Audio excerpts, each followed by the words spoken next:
Hello and welcome everyone. In today's video I will show you how to use gems on Duolingo. So to do this you have just to go to Duolingo and open the app,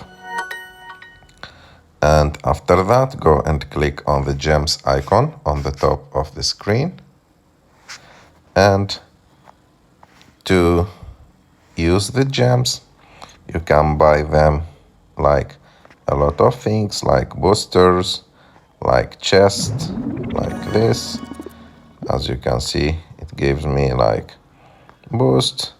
You can buy with them like streak freeze for 1 day or multiple days, or streak shield, or timer boost, or whatever things you want. You can use the gems to buy them, and that's it.